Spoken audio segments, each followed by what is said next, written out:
Hey everybody, welcome back to Cedar Creek. My name is Josie and I'm so glad you guys have stopped by. This is the night that we have our heart-to-heart conversation and we spend a little bit of time together.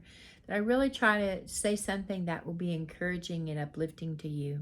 For a while I had all of my windows open and it felt really nice in here. I was baking bread and got my roasting pan going with ham broth to pressure can tomorrow, and it was feeling really good in here. But as the storms moved in, the winds really began to blow and they were blowing the rain in, I had to shut my windows down. It's still really cool in here today. In fact, I'm just a little bit chilly. I say it's really cool. I think my thermostat says it's 75, but I'm still just a little bit chilled. So anyway, I have waited on these storms. We've still got more to come.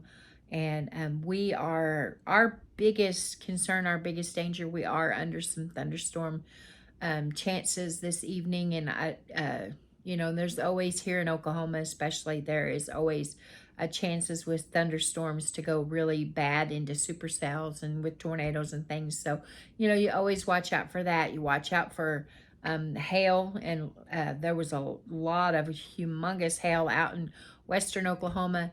We didn't get any hail. We did get some rain early this morning, and then it's been stormy off and on all day today. But we are still expecting it, and we are expecting up to 7 inches of rain before it's all said and done on Thursday. So it's wet here. And I know other areas it's been really stormy and wet. My parents live in Northwest Arkansas in Benton County. And I saw some pictures of my dad's yard. They had some tree damage. There was some storms blow through there, and there's tree damage there. And other areas are having difficulties, and I know up in the northern states, there's a lot of people that have been having trouble. And so we're thinking about everybody, and this is just a nasty stormy day and a nasty few days of weather that we have to looking forward. And we know that the last month has been incredibly stormy. Now I thought we'd talk a little bit today about some of the things that we hear people say.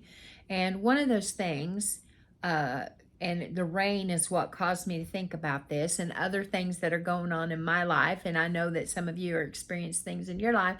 And I was thinking about that common phrase that we always hear people say, well, when it rains, it pours. And they're usually say it out of exasperation because, to most people, it seems like something happens, and then right behind it, something else happens, and then something else happens. And it seems like their plate is always full of trouble or always full of circumstances anyways that are a little more challenging than what the normal plate would have on it. And sometimes I think that I have been having plates full of all kinds of different things. And we have to be really careful how we process that in our mind and in our spirit. And we don't allow ourselves to get down over things that we have no control over. Some of the other things that you might hear people say are, it comes in threes. Now around here, I've heard a lot of people say, death comes in threes, or trouble comes in threes, or all these different things that I've heard throughout my life. But around this area, I hear that one commonly a lot. People say, oh, it comes in threes. Someone will die, and then just a little bit longer, somebody else might die. And then people automatically start looking around or thinking about people, and they'll throw back to that, especially if they hear somebody else sick. They'll throw back to that and say, oh, it comes in threes. And, we really need to challenge ourselves not to think that way, not to let our minds travel down that path, that we always are looking at the negative. We want to be a negative Nancy or a nervous Nelson, or, whatever the case may be. We really need to challenge ourselves to not get caught up in all of the stuff, not get caught up in thinking something happens, so something else is automatically going to happen, and what's next, and all this. I'm not saying don't look out for things in the world that you can see, that's common sense that the next step is this or the next step is that. But if we're not careful, we let our imaginations run away with themselves. I know that I have, and I would probably guess that you have too, that you sit down and you're facing something, and then you begin to think about all the things that could happen because of this thing, all these other things that come into play. Usually when people tell you, well, when it rains, it pours, they're usually saying that out of frustration over circumstances or things that are going on, whether it's in their own personal families or their jobs or school or church, heaven forbid, or in this country. We are so quick to borrow trouble like we're borrowing a cup of sugar. You know what I mean by that? It seems like people used to not think so much about, mama or grandma sending you down to Aunt so-and-so's house to borrow a cup of sugar. See if they have a bottle of ketchup or whatever the case may be. Of course, now we know it's easy just to run to town and get what we want instead of asking a family member or a neighbor for it. But we sure don't care to dwell on the what ifs and borrow that trouble. As long as we live this life, there's going to be things in our life that kind of gets us upset on occasion. I don't know of anybody that can say they never ever have any circumstances arise that causes them just a little bit of frustration or at least a concern about what they're going to do or how they're going to manage the situation. They may be one that comes through it with flying colors. They just accept it and they go on and they don't have any trouble with it. And that's wonderful. I would like to be that way myself, where it's just like water off a duck's back. Just rolls right off. And there are a lot of things in my life that I can do that. I can just let it roll off. Well, it doesn't matter. I can't do anything about it. So it's best just to pray about it and go on. Give it to the Lord and go on. But there are things, if I'm not careful, they trip me up. Now, I told you all about the story with my lawnmower that I went out and tried to teach myself how to drive it, how to mow, so that I didn't have to have the pastor's grandson come and mow the yard for me. It wasn't that I had a problem with him. He's a very nice young man, but I didn't want them to have to take something else on. But he did come over and he mowed and he weeded it, and he spent the afternoon here really working hard and making it look really nice. And I was so pleased by that. And I'm thankful that I didn't let pride get in the way and keep him from being blessed by his effort. So yesterday I was blessed again. Now we haven't been able to mow because of the rain, but I was blessed again. A very, very nice couple in our church came over yesterday. And the gentleman, he worked on my lawnmower and he got it all there at the battery. I don't know what terminals.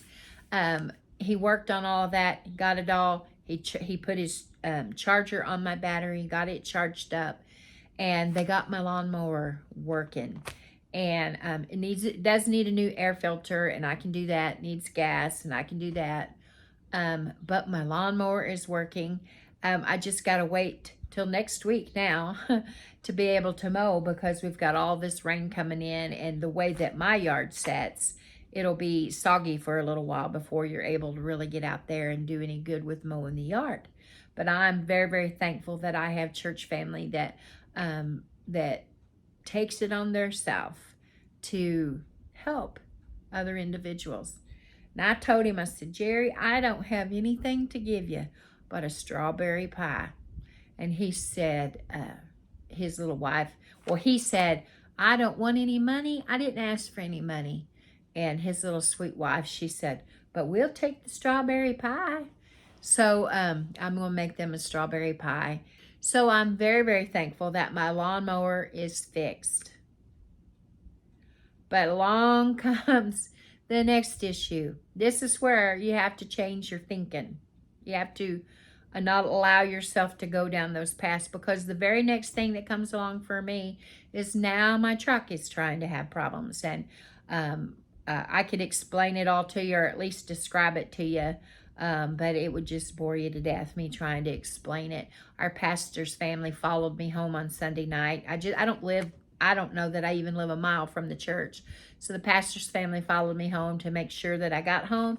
And as soon as I got the truck under the carport to move, put the brakes on to put it up in park, the truck died. So thankfully, at least I got it home and got it under the carport. And I was doing fine. I thought, well, I'll be all right. I don't have anywhere to go. I don't run a lot. So I wasn't too worried about that.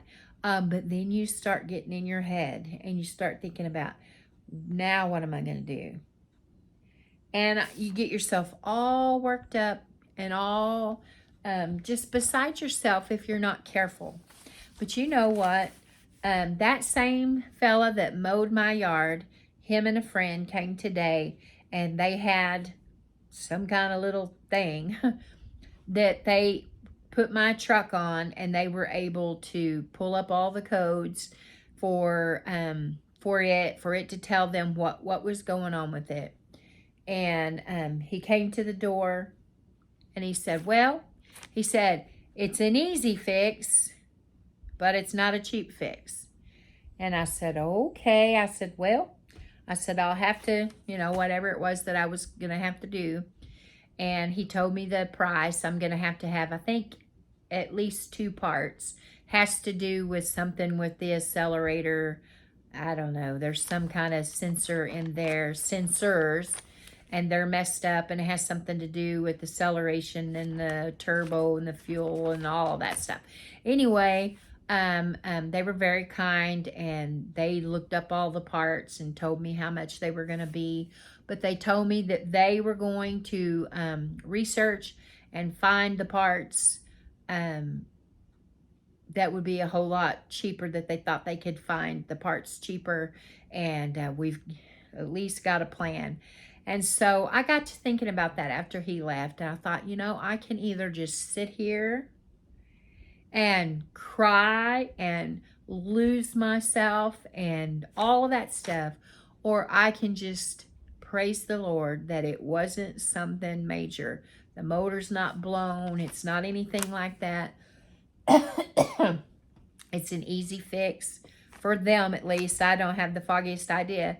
I'm sure my eyes glazed over when he started talking, and it probably sounded like the Peanuts cartoon when the teacher was talking to Charlie Brown, because I had no idea. I knew what he meant by accelerator, but I just kind of nodded my head like, okay. But I'm thankful. I'm thankful that I have people that will take the time to look it up, see what's wrong with it. They drove it, and they've made a plan on all of that stuff. And so, it's not fixed. It's sitting out there, but I've got hope that it's going to be better. And that's the way that I choose to look at things. Now, I have a pair of tennis shoes. I'm almost flat-footed, and so if I don't wear a certain kind of shoe, I like to wear the little cutesy shoes, but they're so flat, there's no arch in them at all, that if I wear them for very long, they hurt my feet and cause my lower back to hurt. I've always been that way. Blade is that way too. It took me a while to find a pair of shoes that were really, really comfortable on my feet, that I could actually feel a difference when I had them on. And they're cute shoes. They're black and they have pink trim. And there's not a thing wrong with them at all. There's no rips, there's no tears, there's no fading. I've had them for several years now, probably 4 or 5 years. The shoestrings are in good shape. Everything's in good shape, and I love them. And one day I went out to the shop, and of course it has a concrete floor, and I was going to do something, and I stepped inside the shop and I just took off sliding. I had those shoes on, and I thought, what in the world? And so I looked around on the floor. I thought maybe something got spilled. Although Howie was always really, really good at cleaning up spills and stuff, something could have happened. And so I looked around to see if there was something I slipped in or something I stepped on. And it wasn't. And it just seemed like it got worse. The further I went into the shop, I just kept slipping inside. So I come back out of the shop, and of course I have to walk through gravel to get back to the house. In the gravel, I didn't notice it, but boy, when I stepped inside the front door of my house, there's tile there before you get to the carpet, and I slipped again. Well, what it was is the tread has been smoothed off on the bottom of my shoes. Now, the shoes, just looking at them, you'd think, oh, those shoes are in really, really good shape. But when you look at the sole of the shoes, there's no tread. And there's no stability. There's no strength in them because of that. If I choose to wear them, I have to really tiptoe around and be careful when I'm in places that's on tile or concrete or something like that. And I know how I am. I know that I will get busy and be bopping out through there and hit something and slip and fall and hurt myself. So the only option that I really had was to get a new pair of shoes, change out my shoes. And I was thinking about those shoes, and I thought, you know, that's how our mind and our heart works too. Sometimes we have something that we really love, something that is very purposeful, like the shoes were purposeful. And sometimes that thing that was of purpose, that was of use, that was something that I loved, or maybe something that you loved, after a while, you realize that there's no stability in it anymore. There's no strength in it. Now, I'm not talking about people, your families, your relationships. I'm talking about you, your own personal self. All of a sudden, you realize that you don't have any strength, or you don't have any tread, or you don't have any stability when you're trying to climb and you're trying to navigate through these things that are trying to trip us up. We as individuals have to work on ourselves personally so that we can overcome the things that try to drag us down. You know, we all know that life is not always easy. Nowhere do we after we're born and we become responsible for ourselves, do they roll out a contract and say, okay, as long as you do these things right here, you're going to have smooth sailing. That just doesn't happen. We all have experienced things in our lives that we know that have caused us heartache and caused us sorrow, that have caused us to want to pull our hair out and do all kinds of things. But we have to be willing to change our shoes. We have to be willing to take off the things that are pulling us down and dragging us down, the weights and the burdens and the concerns. Leave those things where they belong. Give the things that have value but that are heavy for us to carry, give those over to the Lord. And let him be our burden bearer. He is our burden bearer. You know, all these things that come pressing in on us, we begin to think, what am I doing? What am I doing that's causing all these things? And you know, a lot of times there's no reason at all. It's just life. And we might argue, well, it's not fair. We're trying to do the best we can. We're trying to get ahead. We're trying to pay off our debt. We're trying to accomplish something. We're trying to live for the Lord. And all these different things that we're trying to do. We're trying to make it from point A to point B, and something keeps tripping us up. And after a while, if we're not careful, if we don't get our thinking in the right place, we'll begin to think that it's not worth it anymore. I'm tired of falling down, because y'all know in the physical, the older we get, the harder we fall. It hurts now when we fall. It's not like when we were kids. You know how your kids and your grandkids, they fall and they just bounce right back up. It's not that way with us, is it? And sometimes in life, when all these things come around, we begin to think, oh, I am just one more thing that happens. I'm just going to lay down and I'm not going to get back up, because everything I touch seems to fail. We can get that too in our minds if we're not careful. We begin to think that way. And that's not a healthy way of thinking. It's not good for body, mind, or soul to think that way. The only time that we fail is when we don't get back up and try again. Remember how it was when we were kids, when we were learning to ride bicycles or learning to roller skate or learn how to drive a car. When we failed, when we fell off that bicycle or we ran into the fence or whatever it happened to be with riding a bicycle, when you were trying to roller skate and you would trip and fall on your knees or elbows, or at the end of the night after skating and doing this, hobbling along, you go home and you'd have blisters on your toes. And remember, sometimes we have to remind ourselves how it was. We didn't just get born and instantly we could skate or ride a bicycle or drive a car, or do all the other things that it's taken us some time as we went through life to do. And the only time that we failed at learning to ride a bicycle is when we quit trying, when we stopped trying to figure out those roller skates, or we stopped trying to drive that car. That's the only time that we really failed.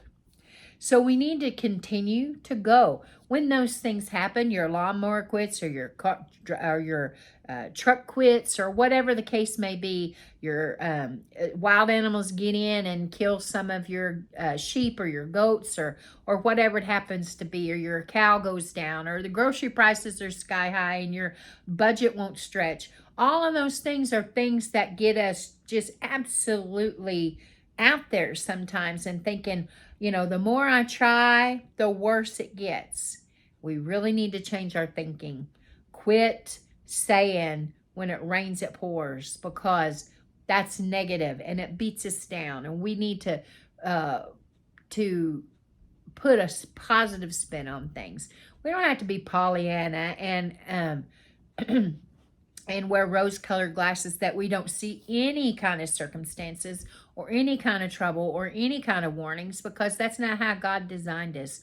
We are to be purposeful, and we're to be prayerful, and we're to be resilient, and we need to keep working and moving along. I think about the book and the scriptures in the Bible that talks about hinds feet, and that he'll give us hinds feet for high places. Those are deer. And those deer, as they go up the mountainside or other, wherever they're at in their location, they're able to move their front feet. They can move their back feet to the exact location at their front feet. So that makes them strong, and that makes them stable. And that gives them traction to be able to travel to those high places. And that's what we want to be able to do. We want to put on those good shoes, and we want to prepare ourselves so that we can be overcomers, and that we can be conquerors, and that the little things of this life don't trip us up. The little things of this life don't cause us to lose our traction. If you lose your traction and you're just spinning your wheels, you're not going anywhere. And we don't want that. We want to move forward. We want to do all the things that we can do that's going to help us in our lives, not only take care of ourselves, but to take care of our family members in the physical. In the spiritual, we have to keep moving forward because that's what we're called to do, to move forward and to continue to spread the gospel and continue to reach people for the Lord. That's our job. No matter whether we sing, preach, teach, just be hospitable towards people, whatever it is we're teaching people about Jesus. We need that traction and that stability. We're teaching children. We're teaching them how to be good and upright citizens in this life and in that to come. So I wanted to spend a little bit of time today with you guys, encouraging your hearts while I was also encouraging mine. Sometimes when we teach and when we talk and when we preach, all the different things that we do, we're also speaking it back to ourselves. And we have to be reminded as well that we have to take one step at a time, and we have to make sure that we're stable, make sure that we have traction, make sure that we're moving forward. All right, my friends, I am going to get off of here. It is time for me to fix a little bit of supper. I smell that ham broth going, and it is smelling really good. So I'm going to fix me a little bit of supper and go into the evening. Hopefully the storms will bypass you. Be safe, my friends. And until next time, this is Josie. I love you guys. I really do. Keep looking well to the ways of your household. We're gone.